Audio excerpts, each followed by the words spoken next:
जल सुराज के पास बिहार को सुधारने का विजन क्या है, कैसे बिहार सुधरेगा। कोई कह रहा भाई शिक्षा से नहीं सुधरेगा, रोजगार से, महिला ने कहा महिला एम्पावरमेंट से सुधरेगा, कोई कह रहा इंडस्ट्री आने से सुधरेगा, कोई कह रहा भैया IT फार्म चालू कर दीजिएगा तो सुधरेगा। हम लोग मूलतः तीन बात कह रहे हैं। पहला, 0 से 15 साल से कम उम्र के बच्चों के लिए बिहार में इतनी अच्छी शिक्षा की व्यवस्था होनी चाहिए कि वो आगे चलकर व्यवस्था पर बोझ न बने। 15 साल क्यों? क्योंकि साइंस कहता है कि अगर आप 10वीं क्लास तक, 11वीं क्लास तक बढ़िया पढ़ लिख जाएं तो किसी भी परिस्थिति में आप अपना जीवन आगे बढ़िया चला सकते हैं। हम लोग सब उसके एग्जाम्पल है। ज्यादातर लोग यहाँ तो बैठे हुए हैं, सब बिहार के सरकारी स्कूल से पढ़े, 10वां पढ़ लिए, साइंस कॉलेज में आ गए, जीवन में आगे बढ़ गए। तो पहला हम लोग का विजन ये है कि 15 साल से कम उम्र के बच्चों के लिए इतनी अच्छी व्यवस्था बनाई जाए कि वो आगे चलकर व्यवस्था पर बोझ न बने। कैसे बनाएंगे अभी बताते हैं।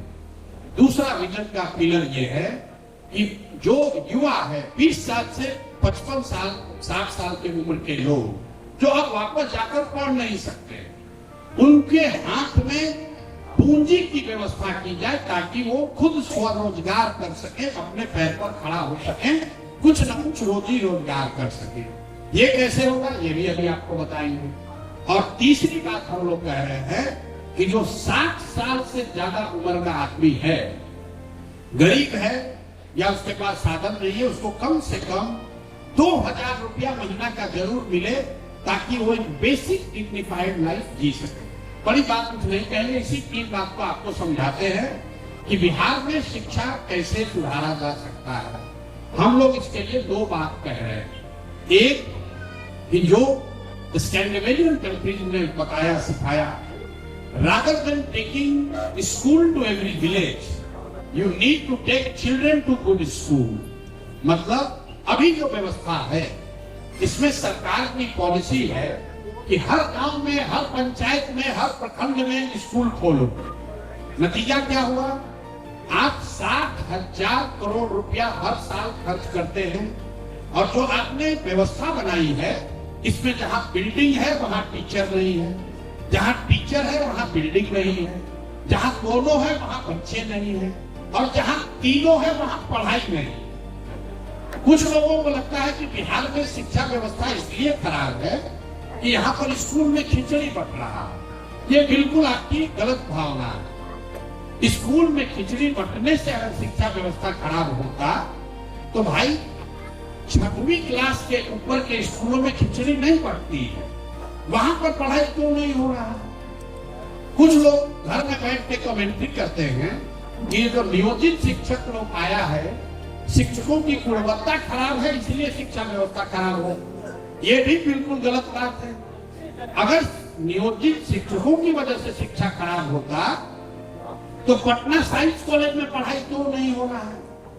पटना कॉलेज में क्यों नहीं पढ़ाई हो रहा है? वहां तो नियोजित शिक्षक नहीं है। शिक्षा की व्यवस्था इसलिए खराब हुई है कि समाज और सरकार, ध्यान दीजिए, समाज और सरकार दोनों की नजर में शिक्षा की महत्ता है ही है। जो गांव देहात में आप जाइएगा, लोगों के लिए जो विद्यालय है वो सरकारी सुविधा पाने का केंद्र बन गया है। अगर आपका बालक, आपका बच्चा किसी विद्यालय में पढ़ता है, साइकिल का पैसा नहीं आया, पोशाक का पैसा नहीं आया, तो आप जाकर हेडमास्टर से झगड़ा करते हैं। लेकिन उसी विद्यालय में अगर गणित के टीचर नहीं है तो आपको कोई चिंता नहीं, क्योंकि आपके लिए विद्यालय पोशाक और साइकिल पाने का केंद्र है। सरकार के लिए भी जो विद्यालय है वो शिक्षा संस्था नहीं है। यहाँ पर बैठे हुए लोग ये सोचते हैं कि अरे भाई इतना मास्टर सबको पैसा दिया जा रहा है, पढ़ा तो ऐसे भी नहीं रहा, तो चलो इससे कुछ दूसरा ही काम करो, वोटर लिस्ट बनवाओ, स्वच्छता का काम करो। तो कहीं ना कहीं समाज और सरकार दोनों की नजर में शिक्षा की प्रायोरिटी नहीं रही है, उसकी वजह से ये व्यवस्था बिगड़ी है। सुधारने के लिए हम लोग क्या कर रहे हैं? दो बात। एक तो जो पूरे बिहार का आप अध्ययन करेंगे तो आपको पता चलेगा कि हर प्रखंड में अगर 5 अच्छे विद्यालय बना दिए जाए हर प्रखंड में, अगर 5 अच्छे विद्यालय बना दिए जाए तो और लोगों को स्कूल बस की सुविधा दे दी जाए, तो कोई ऐसा विद्यार्थी नहीं है जो 20 मिनट के अंदर अपने घर से उस विद्यालय तक न पहुंच जाएगा। शहरों में आप उसको देख भी रहे, आप शहरों में देखते हैं कि आपके घर के बगल में स्कूल अच्छा नहीं है, स्कूल बाईपास पे अच्छा है, लेकिन आप स्कूल बस से अपने बच्चे को भेजते हैं, गाड़ी से भेजते हैं। तो हम लोग क्या कर रहे हैं कि बिहार में हर साल प्रखंड के स्तर पर एक विद्यालय को चुना जाए और उसको नेतरहाट के स्तर का विद्यालय अपग्रेड किया जाए। नेतरहाट हम क्यों कह रहे हैं? नेतरहाट कोई मॉडल नहीं है, एक रेफरेंस है, क्योंकि बिहार झारखंड में सरकारी व्यवस्था के तहत चलने वाला ये सबसे अच्छा विद्यालय था। वहां एक विद्यालय से 1500 से ज्यादा IAS IPS ब्यूरोक्रेट्स बने एक विद्यालय से, और ज्यादातर छात्र निम्न या मध्यम आर्थिक परिवारों से आए हुए थे। तो हम लोग का लक्ष्य है कि बिहार में हर प्रखंड में हर साल कम से कम एक नेतरहाट के स्तर का विद्यालय बनाया जाए। एक क्यों, 2 क्यों नहीं? इसलिए कि अगर बिहार के हर प्रखंड में आपको एक विद्यालय बनाना हो नेतरहाट के स्तर का, तो करीब करीब 15 से 17 हजार करोड़ रुपए का खर्च आएगा। उतना ही पैसा हम लोग एक साल में इकट्ठा कर सकते हैं। लेकिन अगर 5 वर्ष तक हर साल आप एक एक विद्यालय भी बनाएंगे, तो हर प्रखंड में 5 नेतरहाट के स्तर के विद्यालय बन जाएंगे। तो पहला काम तो हम लोग ये कह रहे हैं कि अगले 10 वर्ष में बिहार को अगर ज्ञान की भूमि बनाना है, तो हर साल प्रखंड के स्तर पर एक विश्व स्तरीय विद्यालय बनाया जाए। अब आप पूछिएगा कि भाई 10 वर्ष आप बनाने में लगाइएगा, तो जो बच्चे अभी पढ़ रहे हैं उनका क्या होगा? उसके लिए जनसुराज ने ये कहा कि जब तक सरकारी विद्यालय आपके इलाके में नहीं सुधरता है, तब तक आपके पास ये सुविधा है कि आप अपने बच्चे को प्राइवेट स्कूल में भेजिए और उसका फीस सरकार की ओर से दिया जाएगा। अब कुछ जो शिक्षा विभाग है वो कहते हैं भैया तो प्राइवेट जाएगा, बिल्कुल नहीं जाएगा। अमेरिका में जैसे कई राष्ट्रों में ये व्यवस्था है, पेरेंट्स को सरकार ने विकल्प देती है कि आप पब्लिक में जाइएगा या प्राइवेट में जाइएगा। आप अपना एग्जाम्पल ले लीजिए, अगर कोई आपसे पूछे कि आपका बच्चा साइंस कॉलेज में पढ़ेगा कि MIT में हम सरकार फीस देगी वहां पढ़ाइएगा, तो आप लोग क्या कहिएगा? नहीं, साइंस कॉलेज में पढ़ेगा। अगर आपको कोई कहे कि PMCH से आपका लड़का मेडिकल करेगा और अगर नहीं करेगा तो रमैया में सरकार डोनेशन लेके पढ़ाएगी, तो आप क्या कहिएगा? नहीं, हमारा लड़का PMCH में होना चाहिए। तो ये पूरे वर्ल्ड का प्रूवन मॉडल है। अगर सरकारी विद्यालय अच्छा हो तो लोग प्राइवेट में नहीं जाएंगे, लेकिन अगर प्राइवेट में जाए भी तो हम लोग का जो आकलन है कि जो 60,000 करोड़ रुपया अभी खर्च हो रहा है शिक्षा में, उसको अगर 3 हिस्से में बांट दिया जाए तो करीब 15,000 करोड़ रुपया हम लोग खर्च करना चाहते हैं सिलेक्ट 550 विद्यालयों को अपग्रेड करने के लिए। 15,000 करोड़ रुपया हम लोग खर्च करना चाहते हैं उन विद्यार्थियों को फीस देने के लिए जिनके गार्जियन ऑप्ट करेंगे प्राइवेट में जाने के लिए, और जो बाकी का बच जाएगा 30,000 करोड़, वो अभी की व्यवस्था को चलाने के लिए, इसको बेहतर करने के लिए इस्तेमाल किया जाएगा। अब आप में से कुछ लोग अभी भी ये कह सकते हैं कि भैया प्राइवेट पर आप ज्यादा जोर दे रहे हैं। ऐसी बात नहीं, सरकारी विद्यालय अगर आप नहीं सुधारते हैं तो लीगली भी देखिए, RTE में कहा गया है कि सरकार की ये जिम्मेवारी है कि हर बच्चे के लिए पढ़ाई की अच्छी व्यवस्था की जाए। तो जब तक आप सरकारी विद्यालय नहीं सुधारिएगा, तब तक आपको बच्चों को प्राइवेट में पढ़ने की सुविधा देनी पड़ेगी। अंतिम बात, कई लोगों को लगता है कि सरकारी विद्यालय फ्री है। बिहार में प्राइमरी विद्यालयों को चलाने का जो खर्च है, एक बच्चे का एवरेज कॉस्ट 864 रुपया है, याद कर लीजिए। महीने का 864 रुपया प्रति छात्र सरकार खर्च कर रही है। उस विद्यालय को चलाने में जहां भैंस गाय बकरी भी नहीं बैठ रहा। तो अगर और सामान्य फीस क्या है प्राइवेट स्कूलों का गांव में? 400 रुपया, 300 रुपया। अच्छे से अच्छे अंग्रेजी विद्यालय में अगर आप अपने बच्चे को गांव में, यहाँ पटना में नहीं, एडमिशन कराइएगा तो एवरेज 400 रुपया 500 रुपया में लोग पढ़ाने के लिए तैयार है।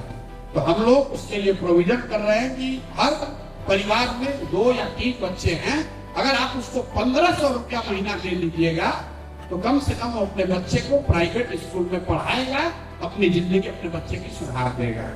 और ये हमारे सोच नहीं है, ये जो स्कूल सेलेक्ट स्कूलों को बेहतर करने का मॉडल है, ये पूरे स्कैंडिनेवियन कंट्रीज में, अगर आप में से कोई देखा होगा या अगर आप शिक्षा के इंडेक्स को देखेंगे, दुनिया में सबसे अच्छी प्राइमरी शिक्षा की व्यवस्था फिनलैंड में है।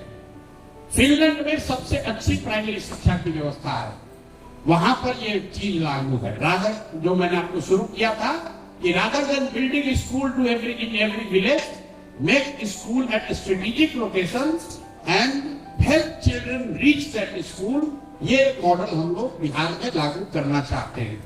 दूसरा जो बात है रोजगार का, सबसे बड़ी बात है क्योंकि हम कह रहे हैं कि हम साल भर में पलायन रोक देंगे। तो लोग कह रहे हैं कैसे रोक दीजिएगा? किसी को लग रहा है कि फैक्ट्री लगाएंगे, कोई यहाँ बेवकूफ लोग अराजक वाले कह रहे हैं सरकारी नौकरी दे देंगे। तो आप पहले आंकड़े समझिए कि रोजगार कहां पर है। जो लोग भी कहते हैं कि हम सरकारी नौकरी दे देंगे, आप सुन रहे हैं बिहार में बहस चल रहा है पिछले 2 वर्ष से कि हमने 5 लाख नौकरी दिया कि 10 लाख नौकरी दिया। एक आंकड़ा आपको दे रहा हूं, बिहार में 75 साल में मुख्य सचिव से लेकर चपरासी तक अगर जितने भी सरकारी कर्मी हैं, संविदा कर्मी इंक्लूडेड, सबका गिनती कीजिएगा तो बिहार में 23.25 लाख लोग ही सरकारी नौकरी में हैं। कितना? 23.25 लाख, मतलब 1.97%। 2% लोग बिहार में सरकारी नौकरी करते हैं। अब आप अंदाजा लगा लीजिए कि पिछले 3 वर्ष से बिहार में खाली यही चर्चा चल रहा है कि हम 10 लाख नौकरी दिए कि 5 लाख दिए। भाई टोटल 23.25 लाख लोग ही नौकरी करते हैं, कि मेरा आंकड़ा नहीं है। जो सैलरी जाती है, सीएजी जो ऑडिट करता है, ये उसका आंकड़ा है। और क्या बिहार में बहुत वैकेंसी है? जो अभी लोग बता रहे हैं राजद के लोग की बड़ा वैकेंसी है, तो मैं आपको देश का आंकड़ा दे देता हूं। देश के स्तर पर 3% लोग ही सरकारी नौकरी करते हैं, 3% लोग। तो इसका मतलब यह है कि सरकारी नौकरी बिहार में रोजगार बेरोजगारी खत्म करने का जरिया नहीं हो सकता है। इससे आप 2 या 3% लोगों को ही रोजगार दे सकते हैं। दूसरी बात लोग कहते हैं इंडस्ट्री से हो जाएगा, ये भी बहुत बड़ा भ्रम है लोगों का कि फैक्ट्री लगवाइए। आप कितना भी फैक्ट्री लगा लीजिएगा, जो अगर इकोनॉमिक्स को आप समझते हैं, इकोनॉमिक्स को समझने वाले कुछ तो जरूर होंगे। तो इकोनॉमिक्स के 3 हिस्सा है, एग्रीकल्चर है, जीडीपी जो है वो 3 भाग में है, एग्रीकल्चर, मैन्युफैक्चरिंग और सर्विस सेक्टर। तो एग्रीकल्चर और मैन्युफैक्चरिंग दोनों को मिला दीजिएगा तो भी वो 35 से 40% ही होता है। बिहार जैसे राज्य में manufacturing accounts for less than 10% of the whole economy. तो अगर आप बहुत फैक्ट्री लगा भी दीजिएगा तो भी 10-20 हजार, 2-4 लाख, 10 लाख, 5 लाख लोग को नौकरी दे सकते हैं। जो पूरी इकोनॉमी है 65% है सर्विस सेक्टर में। हम लोग यहाँ बैठे हुए हैं, ये सर्विस सेक्टर है, होटल है, विवाह भवन है, 20 लोगों को नौकरी मिली हुई है। किसी ने बताया कोचिंग का हब बनाइए, सिनेमा है, रेस्टोरेंट है, गाड़ी चलाते हैं, यूट्यूब चलाते हैं, बिजनेस धंधा करते हैं। देश की इकोनॉमी में 65% सर्विस सेक्टर है, बिहार में 67% है। तो अगर बिहार में रोजगार क्रिएट करना है तो सर्विस सेक्टर में ही सबसे ज्यादा संभावना है। उसके लिए क्या करना पड़ेगा? उसके लिए सबसे ज्यादा जरूरी है पूंजी की उपलब्धता।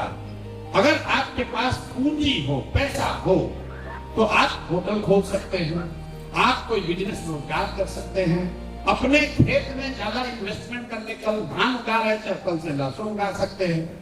तो बिहार में जो सबसे बड़ी समस्या है वो है पूंजी की अनुपलब्धता।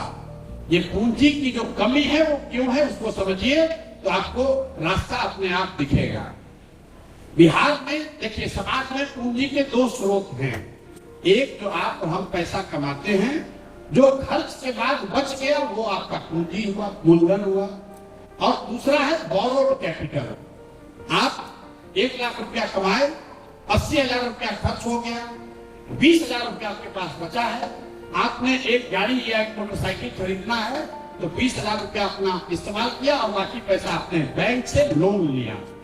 बैंकिंग की जो व्यवस्था है, पूंजी की उपलब्धता समाज में रहे, इसके लिए सरकार का एक गाइडलाइन है। बैंकों की ये वैधानिक जिम्मेवारी है कि जितना पैसा आप और हम बैंकों में रखते हैं उसका कम से कम 70% पैसा बैंकों को, समाज को ऋण के तौर पर, लोन के तौर पर वापस देना होता है।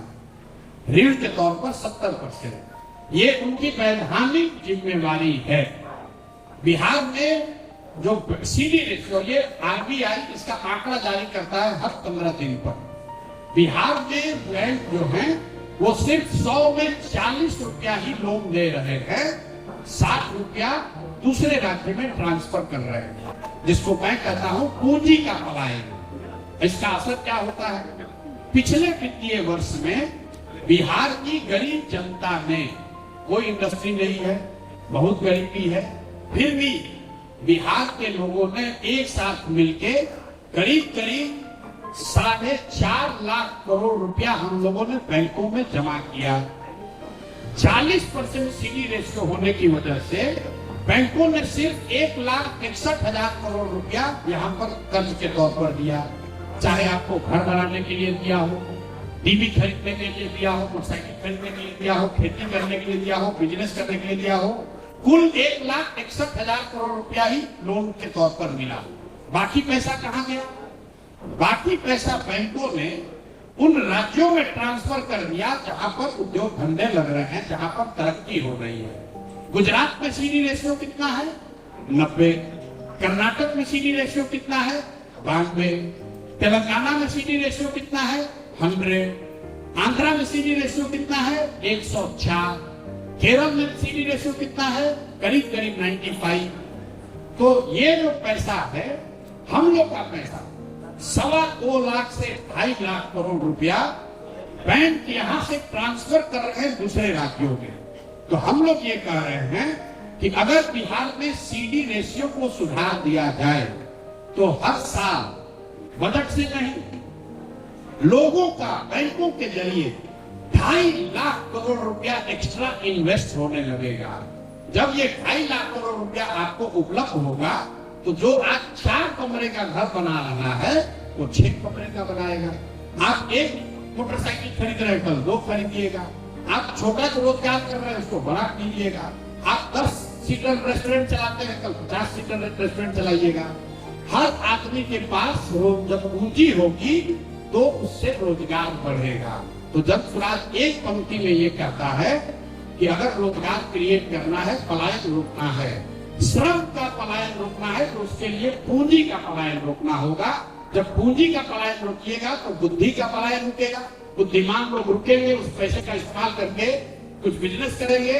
और जिस दिन पूंजी और बुद्धि का पलायन रुका, श्रम का पलायन अपने आप रुक जाएगा। दूसरा कोई रास्ता है नहीं। दूसरा पलायन रोकने के लिए हम लोग क्या कर रहे हैं कि मनरेगा को कृषि से जोड़ देंगे। बिहार में करीब करीब 55 लाख हेक्टेयर जमीन है जो कृषि योग्य है। उसमें सिर्फ 2 लाख हेक्टेयर जमीन में कैश क्रॉप होता है। कैश क्रॉप सिर्फ 2 लाख हेक्टेयर में होता है। बाकी में धान, गेहूं, मकई उगा रहे हैं लोग, बाजरा। तो जनसुराज ये कह रहा है कि अगर आप फूल ग्रेन के बजाय कैश क्रॉप की खेती करेंगे तो आपको मनरेगा के तहत मजदूर मुफ्त में दिया जाएगा। इसका असर क्या होगा? करीब करीब 20 लाख हेक्टेयर में यहाँ पर कैश क्रॉप होने लगेगा और उससे बहुत बड़े पैमाने पर जो एग्रीकल्चर लेबर है, जो पंजाब जाता है, हरियाणा जाता है, उसको वहां जाने की जरूरत नहीं है। आप पूछेगा पैसा कहां से आएगा? भाई उसको पैसा ऑलरेडी मनरेगा में उपलब्ध है, ऑलरेडी केंद्र सरकार ने पैसा दे रही है, हम लोग उसका इस्तेमाल नहीं कर रहे हैं। पिछले साल बिहार में 60% मनरेगा का पैसा सरेंडर किया, पैसा दिया ही नहीं, क्योंकि यहाँ करने के लिए है ही नहीं। तो दूसरा पलायन रोकने का हम लोग का जो तरीका है कि कृषि को, मनरेगा को कृषि से जोड़ दे, उससे एग्रीकल्चर प्रोडक्टिविटी बढ़ेगी, मनरेगा के मजदूर का सही सदुपयोग होगा और कृषि आधारित मजदूरों का पलायन रुकेगा। तीसरा और अंतिम बात, पलायन रोकने के लिए, रोजगार के लिए हम लोग इंटरेस्ट सबवेंशन स्कीम चलाना चाहते हैं। मतलब यहाँ पर कल्चर नहीं है बिजनेस व्यापार का। गुजरात में लोगों का कल्चर है, आदमी कहता है मारवाड़ी का उसका स्वभाव है, वो लोन लेता है, बिजनेस करता है। बिहार में लोगों का ये कल्चर नहीं है समाज का, और उसकी वजह एक है, लोग ब्याज से बहुत डरते हैं, मूलधन से ज्यादा लोग ब्याज से डरते हैं। बिहार का स्टडी कीजिएगा तो लोग ब्याज से डरता है, इतना पैसा लग जाएगा, इंटरेस्ट लगेगा, बिजनेस करेंगे, दिवालिया हो जाएंगे। उसके लिए बिहार में हम लोग इंटरेस्ट सबवेंशन स्कीम शुरू करना चाहते हैं कि हर वो व्यक्ति जो रोजगार करना चाहता है, उद्योग धंधे लगाना चाहता है, उसको 4% लोन, ब्याज पर ही लोन दिया जाए, तो उसकी रिस्क टेकिंग एबिलिटी बढ़ेगी और 4% वो देगा, 6% सरकार देगी। 10% पर मान लीजिए लोन मिलता है बल्क में, तो 4% लोग देंगे, 6% सरकार देगी। इसका असर क्या होगा? हर 6,000 करोड़ रुपया बजट का प्रावधान पर 1 लाख करोड़ रुपया लोगों को लोन के तौर पर मिल जाएगा, जो उससे वो बिजनेस व्यापार करेंगे, जिससे उनकी रिस्क टेकिंग एबिलिटी बढ़ेगी और अगले 5 साल 10 साल में 10 लाख करोड़ रुपए का बिजनेस यहाँ के लोग खुद से छोटा मोटा शुरू करेंगे। तो हम लोग का शिक्षा और रोजगार के लिए ये मॉडल है। इंडस्ट्री लगाने से बिहार नहीं सुधर सकता, कम से कम पहले फेज में इंडस्ट्री पर फोकस नहीं है। यहाँ बहुत बड़े उद्योग नहीं लगा सकते हैं। बिहार का अगर गौरवशाली इतिहास वापस लाना है तो इसको पुनः ज्ञान की भूमि बनाना है, सीमेंट का फैक्ट्री नहीं बनाना है। जब बच्चे यहाँ पढ़ेंगे, जब यहाँ कोचिंग हब होगा, जब यहाँ पर आईटी, जो पढ़ा लिखा व्हाइट कॉलर जॉब हम लोग को चाहिए, हम लोग को ब्लू कॉलर जॉब पर ध्यान नहीं देना है। ब्लू कॉलर जॉब अपने आप आएगा। अगर कंजम्पशन बढ़ेगा, अगर खपत बढ़ेगी, तो स्वाभाविक तौर पर ब्लू कॉलर जॉब, जो फैक्ट्रियां होती हैं, फैक्ट्री के मालिक होते हैं, they try to be closer to the consumer. अगर सीमेंट की खपत बिहार में होगी तो अपने आप सीमेंट फैक्ट्री यहाँ खुलेगी, जो ब्लू कॉलर जॉब है। लेकिन जो व्हाइट कॉलर जॉब है, वो बेंगलोर में है, हैदराबाद में है, वो एनवायरमेंट देखता है, उनके लिए अच्छा एनवायरमेंट होना चाहिए।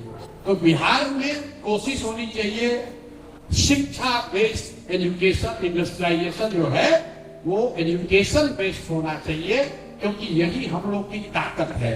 हम लोग की ताकत सीमेंट बनाना नहीं है, हम लोग के पास कोयला का खदान नहीं है, हम लोग के पास यहाँ बड़े बंदरगाह नहीं है, लेकिन हर गांव में अच्छा पढ़ने वाले और पढ़ाने वाले उपलब्ध है।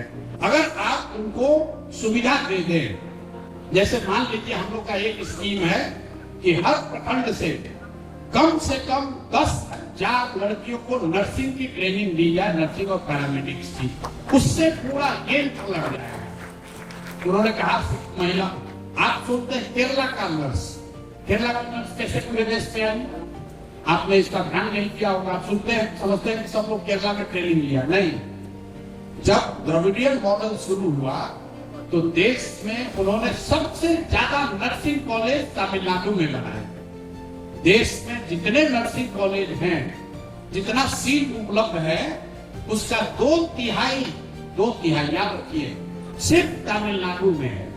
लेकिन उसका फायदा उठाया केरल के लोगों ने, क्योंकि केरल तमिलनाडु से पहले से ज्यादा एजुकेटेड रहा है। उनकी बच्चियां आई, उन्होंने तमिलनाडु के नर्सिंग स्कूल से ट्रेनिंग ली, तो आप देखते हैं कि पूरा देश में केरल का नर्स दिख रहा है। तो अगर बिहार के बच्चों को नर्स बनाया जाए, नर्सिंग एक मैं आपको उदाहरण दे रहा हूं, तो उनका इनकम एक average well train nurse can earn anything between 30,000 to 50,000 और देश में 1 करोड़, ध्यान रखिए, 1 करोड़ नर्सिंग की वैकेंसी है, 1 करोड़ नर्सिंग का शॉर्टेज है। तो अगले 5 वर्ष में बिहार आईटी का जैसे हब बना है हैदराबाद बेंगलोर, वैसे पैरामेडिक्स का हब बनना चाहिए, टीचर्स का हब बनना चाहिए, नर्सेस का हब बनना चाहिए।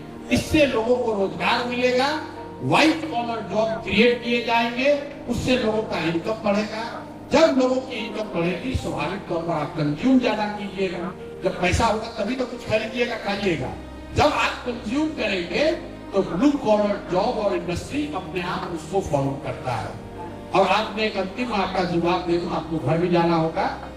शराबबंदी की आपने बात की, आप शिक्षक हैं और आप गांधी को लिटरली मिसकोट कर रहे हैं। गांधी जी ने न कभी ये कहा न कहीं लिखा कि शराबबंदी के लिए सरकारी कानून बनना चाहिए। आपने जो कहा वो शब्द ठीक है। उन्होंने कहा अगर मैं तानाशाह बन जाऊं, जो कि वो कभी नहीं बन सकते थे, ना कभी बनना चाहते, तो ऐसा करूंगा। गांधी जी ने शराबबंदी को सामाजिक प्रयास के तौर पर बताया कि शराब पीना गलत बात है, समाज को ये चेतना होनी चाहिए, समाज में ये प्रयास होना चाहिए कि लोग शराब न पिए। उन्होंने ये नहीं कहा कि कानून बना दो और जो शराब पीना उसको जेल में डाल दो। अगर ऐसा होता तो जब देश आजाद हुआ तब तो गांधी जी ही थे, वो कहते पूरे देश में लागू कर दो शराबबंदी। गांधी जी के बेसिक विचारधारा के उलट बात है। गांधी जी के विचारधारा का एक मूल बात यह है कि किसी चीज को इन्फोर्स मत कीजिए, लोगों को स्वेच्छा से सीखने दीजिए, समझने दीजिए। दूसरी, ये तो गांधी की आधी जानकारी रखने वाले लोग ऐसा करते हैं। दूसरी बात, अब आ जाइए क्यों शराबबंदी हटाने की बात कर रहे हैं। पहली बात तो बिहार में शराबबंदी नहीं है, शराबबंदी का एक कानून है जिसके तहत शराब का दुकान बंद है, होम डिलीवरी तो चालू हुई है, हर जगह मिल रहा है शराब। मान लीजिए कि आप अभी शर्ट पहने हैं तो आप तो दुकान पर नहीं गए, आप तो अमेज़न और फ्लिपकार्ट से ऑर्डर किए हैं, तो इसका मतलब आप शर्ट नहीं खरीद रहे हैं। बिहार में शराबबंदी के नाम पर शराब की दुकान बंद है, शराब नहीं बंद है। और इसका परिणाम क्या हो रहा है? हर साल बिहार जैसे गरीब राज्य में, आपने कहा चंद रुपए, चंद रुपया नहीं है, 20,000 करोड़ रुपया हर साल, 20,000 करोड़ रुपया बिहार का नुकसान हो रहा है। और ये पैसा कहाँ जा रहा है? अगर शराब बंद होता तो चलिए मान लेते 20,000 करोड़ का नुकसान की सहा जाएगा। ले पैसा जा रहा है तो अवैध शराब का कारोबार कर रहे हैं वो भ्रष्ट नेता, अफसर, शराब माफिया, ये 20,000 करोड़ रुपया कमा रहे हैं। और एक किसके नाम पर आपने किया? महिलाओं के नाम पर। तो आप महिलाओं की स्थिति देखिए। इसके बाद 8.5 लाख टोटल केस हुए हैं शराबबंदी के कानून बनने के बाद। 6,26,000 केस में कोर्ट ने कॉग्निजेंस लिया। 1,23,000 से ज्यादा लोग आज भी जेल में हैं। जेल में कौन है? जो समाज का सबसे गरीब, सबसे पिछड़ा, असहाय, जो जिसको कोई पूछने वाला नहीं है, वो जेल में। क्योंकि हम और आप शराब पी रहे तो आराम से पी रहे, कोई दिक्कत नहीं है। जो गरीब आदमी है, 1.25 लाख लोग जेल में हैं। जिनका परिवार का आदमी जेल में पकड़ लिया गया, उन घरों की महिलाएं थाने में, कोर्ट में रोज दौड़ रही है, अपना सामान बेच रही है, बेइज्जत की जा रही है, उनको मिसट्रीट किया जा रहा है। और अंतिम बात, आप युवा हैं, शिक्षक हैं, जरा जाकर देखिए, बिहार में पहली बार सूखा नशा, स्मैक, हीरोइन, जो कभी हम लोगों ने नहीं सुना था, पहली बार गांव गांव में सूखा नशा चल रहा है। और मैं आपको बता देता हूं, इस बात को ध्यान लिख लीजिए, अगर ये गलत शराबबंदी कानून चलता रहा तो हमने पंजाब में भी काम किया है। जैसे उड़ता पंजाब आपने देखा था, वैसे बिहार में उड़ता बिहार बनेगा। इतना इसमें भाई शराब आप रेगुलेट कीजिए, कम लोगों को लाइसेंस दीजिए, लेकिन लोगों को पता तो होना चाहिए। आपका ये काम नहीं है। गांधी जी ने कहा सबको शाकाहारी होना चाहिए। शाकाहारी होना अच्छी बात है, इसका मतलब क्या गांधी के आधार पर कर दीजिएगा कि जो मांसाहार करेगा उसको जेल में डाल देंगे? गांधी जी कहे थे, गांधी जी ने जीवन शैली के कुछ वर्चूस बताए कि भाई आप शाकाहारी रहिए, आप योग कीजिए, आप ब्रह्मचर्य का पालन कीजिए, तो आपका जो साथी करेगा उसको जेल में डाल देंगे। गांधी जी कहे थे। गांधी जी ने तो ब्रह्मचर्य की बहुत बात की, तो आप कानून बना दीजिएगा कि कोई साथी नहीं करेगा। गांधी जी कहे थे। जो गांधी जी ने कहा उसको आउट ऑफ कॉन्टेक्स्ट जाकर मिस इंटरप्रेट ना करें। तो मोटे तौर पर आप लगिए, बाहर बैठकर कमेंट्री मत कीजिए, तय आपको करना है कि मेरे भाई कोई प्रयास हो रहा है, उस प्रयास में कंधा लगाइए। सिर्फ परिणाम की चर्चा करते करते बाहर बैठ के कमेंट्री करने का कोई फायदा नहीं है। मेरे बाबू जी कहते थे, जो कुछ नहीं करता है आलोचना करता है। आलोचकों की का स्वागत है, लेकिन सिर्फ आलोचना आपके जीवन का आधार नहीं हो सकता है। कुछ कंस्ट्रक्टिव काम कीजिए, फिर आकर अगर आप कोई बात कहेंगे तो आपकी आलोचना में वो गंभीरता भी होगा, वो हेफ्ट, वो ग्रेविटास भी होगा, उसकी वो महत्ता भी होगी। तो आप प्रयास कीजिए, बिहार को सुधारने का प्रयास हमको आपको ही करना है, कोई बाहर से आकर नहीं करने वाला है। और जो आप ड्राइंग रूम पर बैठकर बात करते रहिएगा, उससे बिहार नहीं सुधरेगा। हम पर कमेंट्री करने से बिहार नहीं सुधरेगा। जब वोट देने जाइएगा उस दिन आपको ध्यान रहना चाहिए कि आपके नालियों गलियों की स्थिति क्या है। उस दिन आपको ध्यान होना चाहिए कि आपके बच्चों की पढ़ाई की स्थिति क्या है। उस दिन आपको ध्यान होना चाहिए कि जब आप बीमार पड़ते हैं तो आपको एम्स भागना पड़ता है, आपके बच्चे बेंगलोर हैदराबाद रहते हैं वहां जाना पड़ता है। अगर उस दिन ध्यान रहेगा राम मंदिर, उस दिन ध्यान रहेगा हिंदू मुसलमान, उस दिन ध्यान रहेगा अगड़ा पिछड़ा, तो भैया सुधार होगा नहीं। सब लोग लगेंगे तो सुधार होगा। आपको अच्छा लगे तो इसमें जुड़िए, और नहीं तो बाहर बैठ के आलोचना कीजिए, करते रहिए, लिखते रहिए, इससे कोई फर्क पड़ने वाला नहीं है। बहुत बहुत धन्यवाद।